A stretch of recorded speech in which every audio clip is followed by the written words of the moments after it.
नमस्कार दोस्तों, स्वागत है आप सभी का। आप देख रहे हैं जिला, क्षेत्र, राज्य और देश दुनिया की सुर्खियां। जुड़े रहिए खबरों के साथ। नीतीश कुमार शपथ ग्रहण के बाद कौन कौन सी योजना और नियम लागू किए हैं? राशन कार्ड धारकों को मुफ्त राशन के साथ 1,000 रुपए महीना कब मिलेंगे? किसानों को 22वीं किस्त 4,000 रुपए मिलने की चर्चा चल रहा है। सहारा इंडिया निवेशक को रिफंड राशि 50,000 रुपए कब और कैसे मिलेंगे? यह सब योजना और नियम के बारे में एक एक करके विस्तार से हम आपको समझाएंगे। तो दोस्तों, वीडियो को सब्सक्राइब कीजिए और चैनल को एक लाइक कर दीजिए। साथ ही कमेंट करके बताइए कि यह वीडियो आप कहां से देख रहे हैं। साथ ही साथ अगली बड़ी खबर, राशन कार्ड धारकों के लिए बहुत बड़ा खुशखबरी है। राष्ट्रीय खाद्य सुरक्षा अधिनियम NFSA के तहत मुफ्त राशन, गेहूं, चावल आदि मिलता रहेगा, जिससे 5 साल के लिए बढ़ा दिया गया है। NFSA के तहत पात्र परिवारों को राशन के साथ साथ हर महीने 1,000 रुपए की नगद राशि भी DBT के माध्यम से राशन कार्ड धारकों को दिया जा रहा है। यह राशि अतिरिक्त वित्तीय सहायता के रूप में गरीब और आर्थिक रूप से कमजोर वर्गों को प्रदान कर रही है। यह योजना मुख्यमंत्री महिला वर्क फ्रॉम होम योजना 2025 के नाम से प्रचलित है। इसका उद्देश्य महिलाओं को घर बैठे काम जैसे डेटा एंट्री, डिजिटल मार्केटिंग, सिलाई, पैकिंग आदि उपलब्ध कराकर उन्हें 6,000 से 15,000 तक की मासिक आय अर्जित करने में मदद करना है। महिलाएं सरकारी विभागों या निजी कंपनियों से जुड़कर आत्मनिर्भर बन सकती हैं। आवेदन आमतौर पर ऑनलाइन पोर्टल के माध्यम से किया जाता है, जिसके लिए कंप्यूटर ज्ञान, टाइपिंग या अन्य कार्य संबंधी कौशल आवश्यक हैं। प्रधानमंत्री किसान सम्मान निधि योजना की अगली यानी 22वीं किस्त फरवरी 2026 के अंत तक जारी होने की उम्मीद है। हालांकि इसकी आधिकारिक घोषणा होना बाकी है। योजना के नियमों के अनुसार हर 4 महीने बाद किस्त दी जाती है। 4,000 रुपए की राशि उन पात्र किसानों को मिलने की संभावना है जिनकी पिछली एक किस्त किसी कारणवश जैसे eKYC में गड़बड़ी, आधार लिंक न होना या भूमि अभिलेख में त्रुटि रुक गई थी और अब उन्होंने अपने दस्तावेजों को सही करा लिया है। ऐसे किसानों को रुकी हुई किस्त और आने वाली किस्त की राशि मिलाकर 4,000 रुपए एक साथ मिल सकते हैं।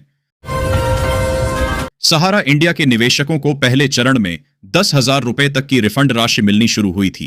अब कुछ खबरों के अनुसार रिफंड की सीमा को बढ़ाकर 50,000 रुपए तक करने की बात कही गई है। यह राशि सीधे निवेशकों के बैंक खाते में DBT डायरेक्ट बैंक ट्रांसफर के माध्यम से भेजी जा रही है।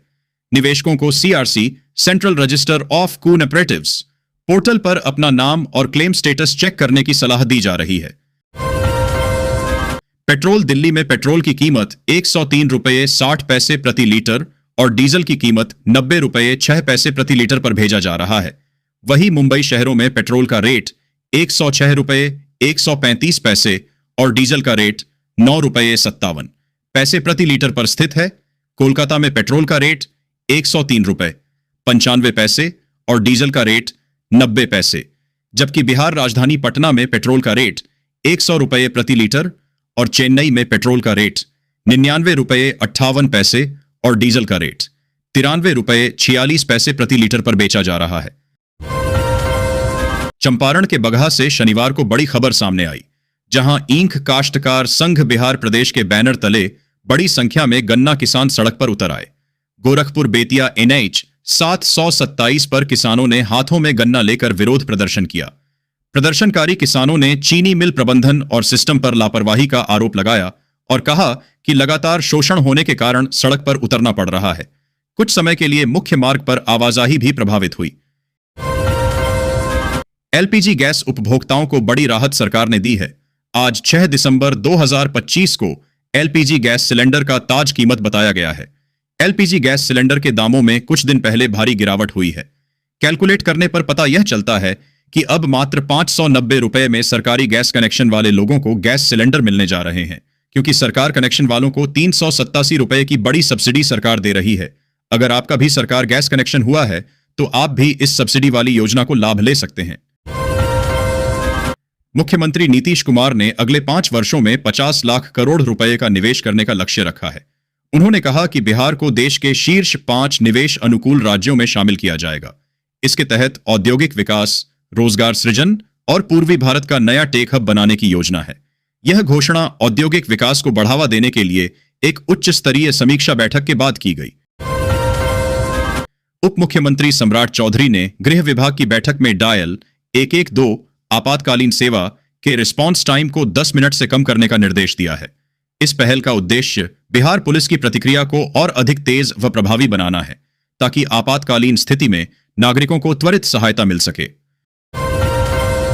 राज्य सरकार ने बिहार के पहले विशेष आर्थिक क्षेत्र स्पेशल इकोनॉमिक जोन SEZ स्थापित करने के लिए बेतिया और बक्सर में 250 एकड़ जमीन चिह्नित की है।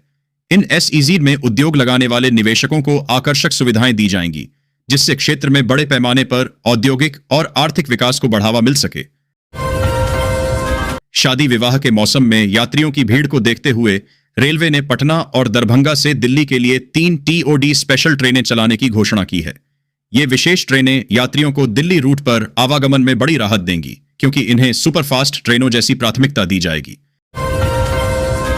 जेलों में सुरक्षा व्यवस्था को मजबूत करने के लिए 155 करोड़ रुपए की लागत से 973 नए CCTV कैमरे लगाए जाएंगे।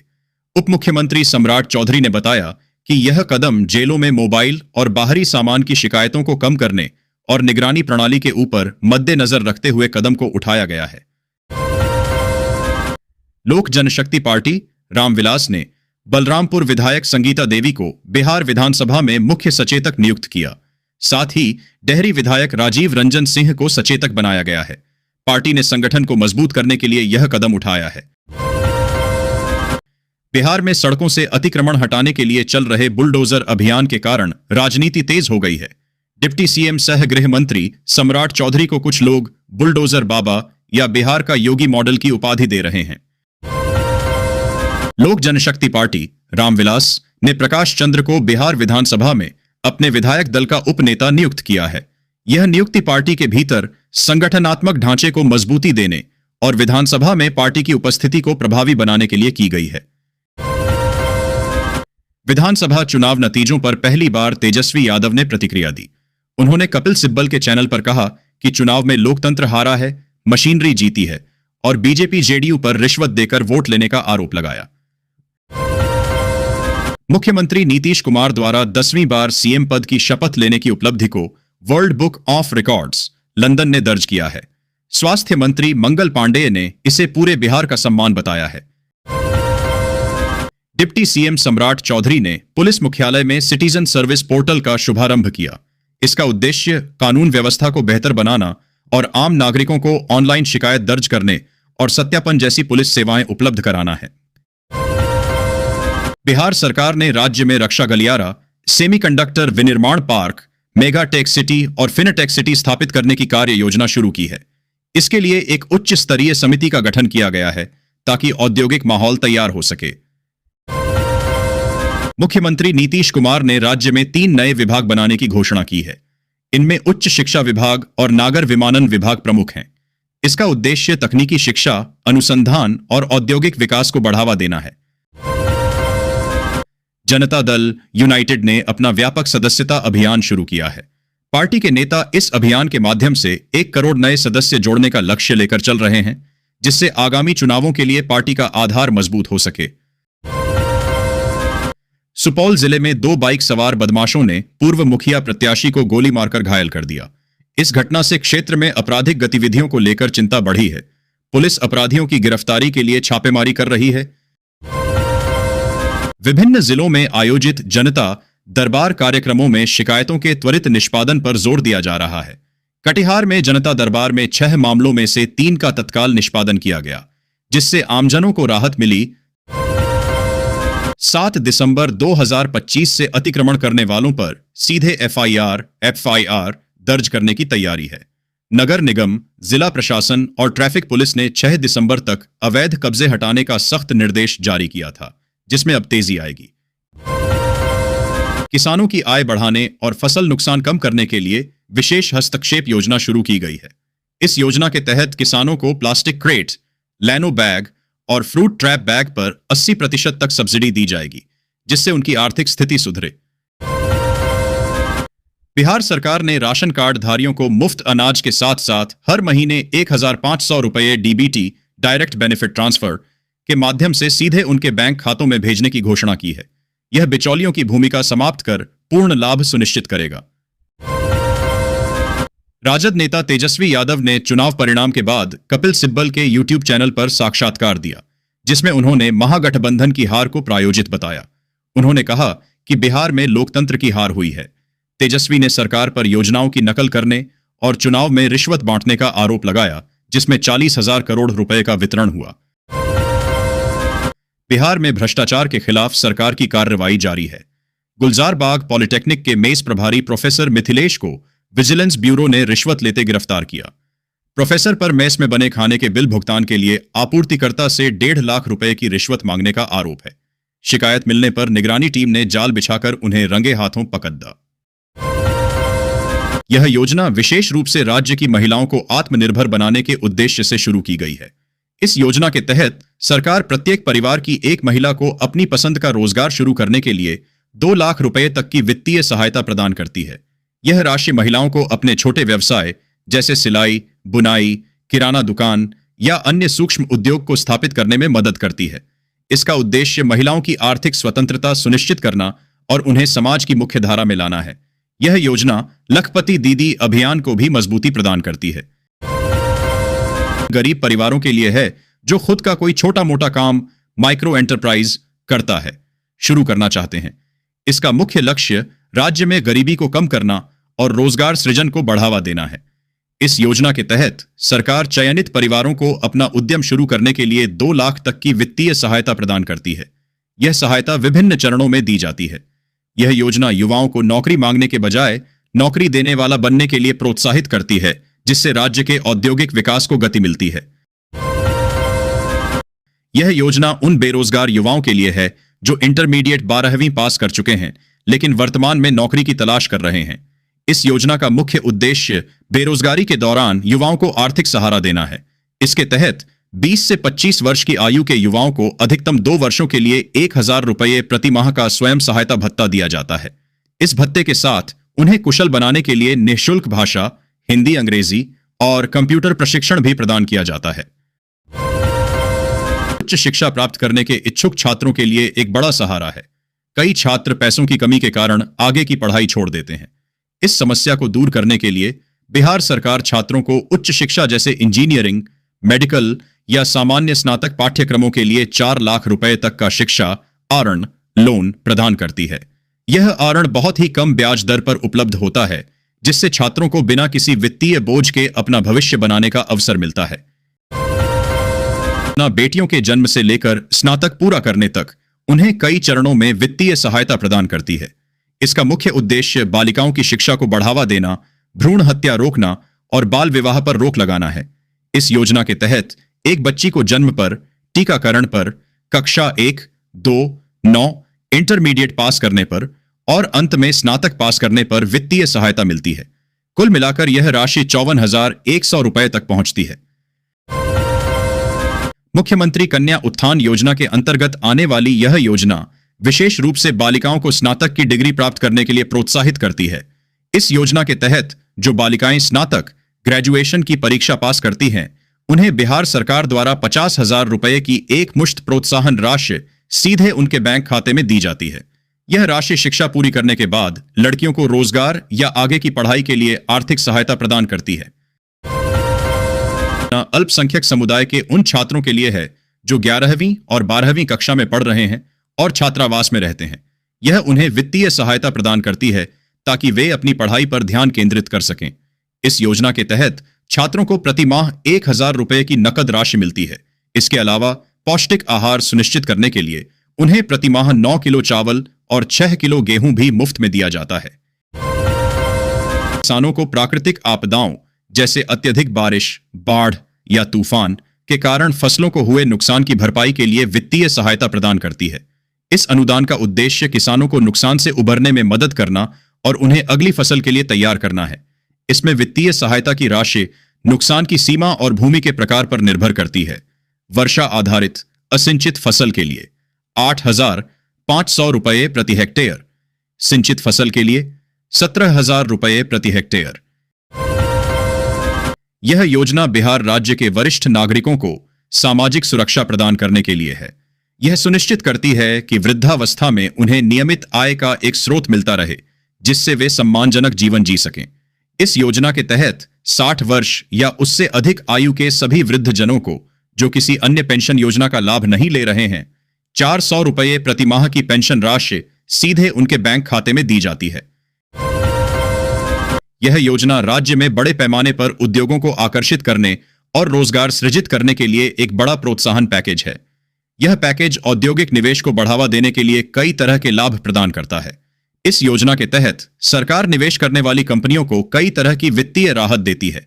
45 करोड़ तक ब्याज सब्सिडी, 100% SGST राज्य GST, प्रतिपूर्ति या स्वीकृत प्रोजेक्ट लागत का 30% तक पूंजी सब्सिडी, कुछ विशेष मामलों में केवल 1 रुपये टोकन राशि पर जमीन भी देने का प्रावधान है।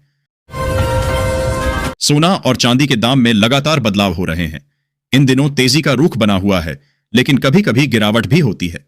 Indian Boolean and jewellers association IBJ के अनुसार शुक्रवार दोपहर तक 24 कैरेट सोने का दाम बढ़कर 1,28,592 रुपये प्रति 10 ग्राम हो गया। वहीं चांदी की कीमत घटकर 1,78,210 रुपये प्रति किलो हो गई। चूंकि शनिवार और रविवार को बाजार बंद रहता है, इसलिए दोनों दिन यही भाव मान्य रहेगा। उधर अखिल भारतीय सर्राफा संघ के मुताबिक दिल्ली के सर्राफा बाजार में सोने की कीमत बढ़कर 1,32,900 रुपये प्रति 10 ग्राम हो गई। चांदी बढ़कर 1,83,500 रुपये प्रति किलोग्राम सभी टैक्स मिलाकर हो गई। अंतर्राष्ट्रीय बाजारों 1,22,900 रुपये प्रति 10 ग्राम हो गई। चांदी बढ़कर 1,87,500 रुपये प्रति किलोग्राम सभी टैक्स मिलाकर हो गई। अंतर्राष्ट्रीय बाजारों में हाजिर सोना बढ़कर 4,223.76 डॉलर प्रति ऑन्स हो गया, जबकि चांदी बढ़कर 58.17 डॉलर प्रति ऑन्स हो गई। आइए जानते हैं IBJ के मुताबिक 24 कैरेट, 23 कैरेट, 22 कैरेट, 18 कैरेट और 14 कैरेट सोने के ताजा रेट क्या हैं। साथ साथ चांदी की लेटेस्ट कीमत भी जानिए। पिछले दिन क्या रहे सोना चांदी के भाव। अखिल भारतीय सर्राफा संघ के मुताबिक मजबूत वैश्विक रुख के बीच शुक्रवार को राष्ट्रीय राजधानी दिल्ली के सर्राफा बाजार में सोने की कीमत 1,30,000 रुपये बढ़कर 1,32,900 रुपये प्रति 10 ग्राम हो गई। गुरुवार को 99.9% शुद्धता वाले सोने की कीमत 1,31,600 रुपये प्रति 10 ग्राम पर रही थी। स्थानीय सर्राफा बाजार में चांदी 3,500 रुपये बढ़कर 1,83,500 रुपये प्रति किलोग्राम सभी टैक्स मिलाकर हो गई, जो पिछले कारोबारी सत्र में 1,80,000 रुपये प्रति किलोग्राम पर बंद हुई थी। अंतर्राष्ट्रीय बाजारों में हाजिर सोना 15.10 डॉलर बढ़कर 4,223.76 डॉलर प्रति ऑन्स हो गया, जबकि चांदी 1.82% बढ़कर 58.17 डॉलर प्रति ऑन्स पर रही।